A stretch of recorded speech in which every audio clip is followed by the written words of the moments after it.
and we told you earlier in the program, Lew Murphy, who was officiating a high school football game down at Legion Stadium in Sylacauga, was going to join us. And Lew, good morning. Hope you're doing well. Good morning, Jim Dale.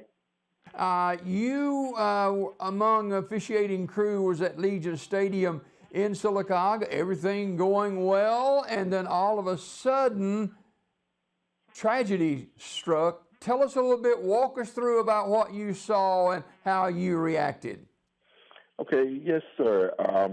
Myself, I was the back judge in that game, and Mr. Shelnutt, he was the umpire, and we had just ran a play. It's in the second quarter.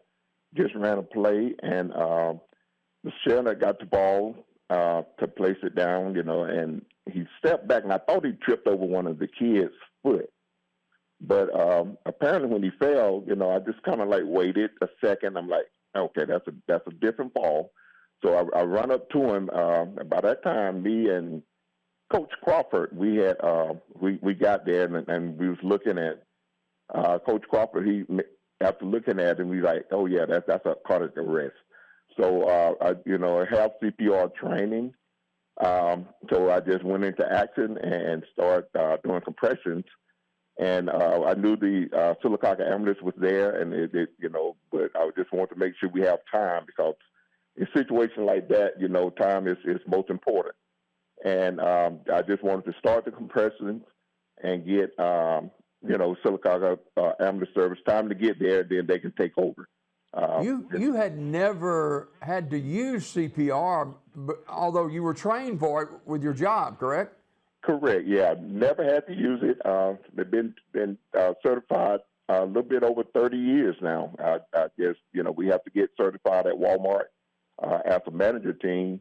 Every couple of years we have to get certified, and but never had to use it until Friday night. When Joey placed the ball down after the play and stepped back and fell, and you knew something wasn't right, what was running through your mind at that time?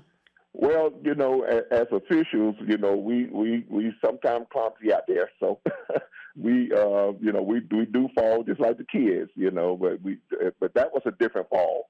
When he fell and hit his head on the turf, even if he tripped, I realized it was going to be a situation, because the way he fell and his head hit the turf.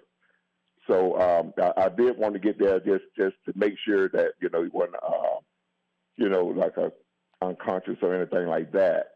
But like I say, when I got there and Coach Crawford got there with me, and we looked at his eyes, and they was rolling back, and he was gasping for breath. So it was a shock, and it was scary. But I'm just so glad God had give me the faith to react, and that's exactly what I did. In my back of my mind, I'm like, well, I might be wrong, but I'm gonna be wrong trying to be right, So, it was a bad situation, and I know at that time, if he didn't have some kind of compression or something, because he was gasping for air, and if he didn't have some kind of compression started at that time, it was going to be a bad outcome. Walk us through those next few moments, and how long did you perform those compressions before help arrived? Okay, it was probably the other officials started begging for the Sylacauga ambulance to come across, and I do realize it take a while to get the equipment ready and get out there. So when I started, I probably performed about 90 compressions on Joey, between 90 and 95 compression before they actually got the defibrillator out and was able to swap up. And this is a teammate of yours, Joey Shelnutt. It's not somebody that's just off the street. You guys work together at football games, and so you're thinking, man, we got to save this guy.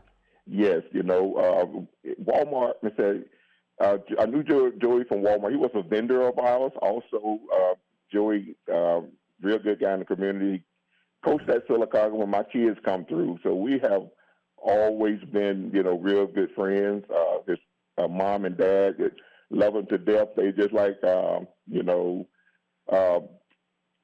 parents of the association. You know, we have so many things that they are involved in with the football association that we're in.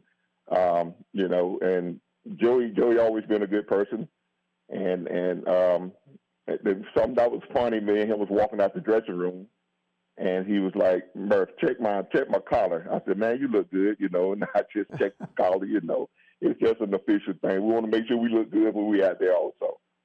When did you realize, Lew, that you guys were being successful in resuscitating Joey?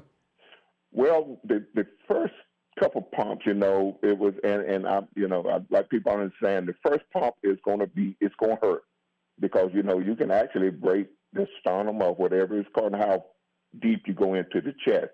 And when I went into the chest cavity of Joey, the first time I heard a pop, I'm like, but, you know, in doing CPR, you know, you got to ignore that and just continue doing it until, you know, actually to help arrive.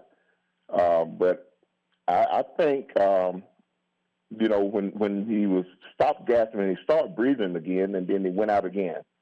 And so when I started again, and by that time, the Sylacauga ambulance service had got out there, you know. So, and then I really was still worried about it because I ran to the dressing room to get his mom, to get his phone to call his parents, you know, because I didn't know if they was at the game or not. And, you know, and it was, like I said, it was still in the back of my mind that, you know, he might not make it, you know. Did you have time to be afraid, Lew?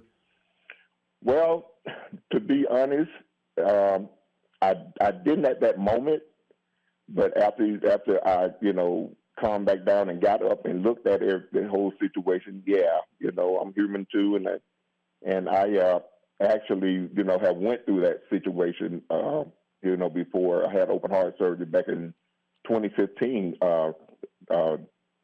quadruple bypass.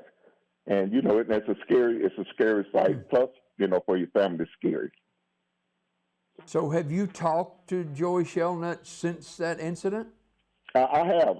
We have been texting each other, you know, throughout the weekend. I was out of town this weekend, and me and him, we've been texting, and you know, he's still smiling, and you know, he texted me and told me, you know, something that, you know, brother, I appreciate you saving my life, but, you know, it's try to give all glory to God because I was just at the right place at the right time, and I just thank God for giving me the faith and courage to react as quick as I did, you know. Finally, this morning, how did you continue?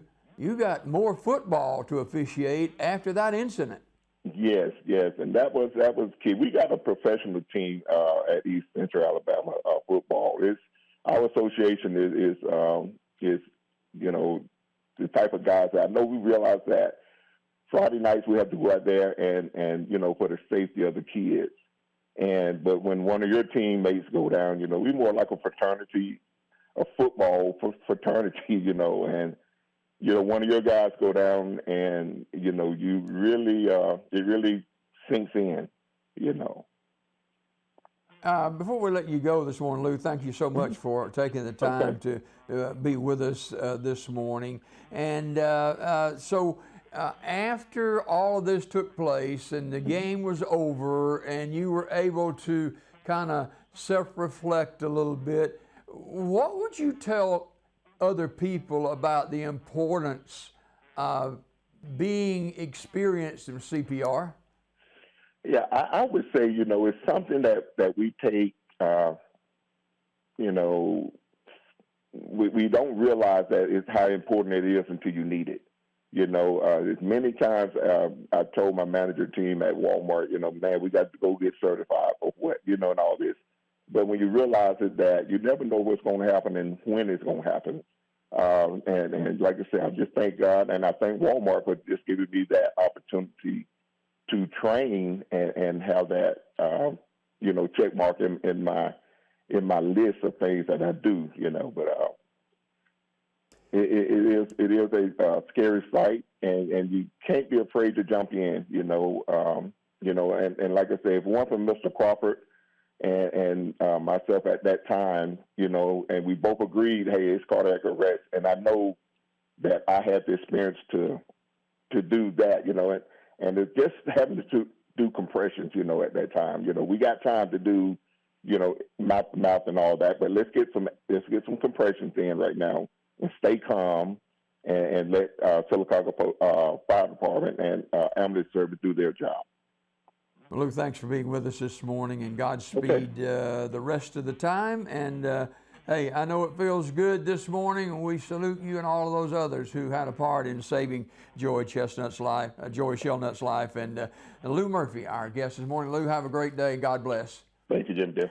Lew Murphy, our guest this morning. Joey Shelnutt will be having surgery, I understand, on Wednesday, and triple bypass surgery. And so our thoughts and prayers are with Joey and his family. We got more Daybreak coming up right after this.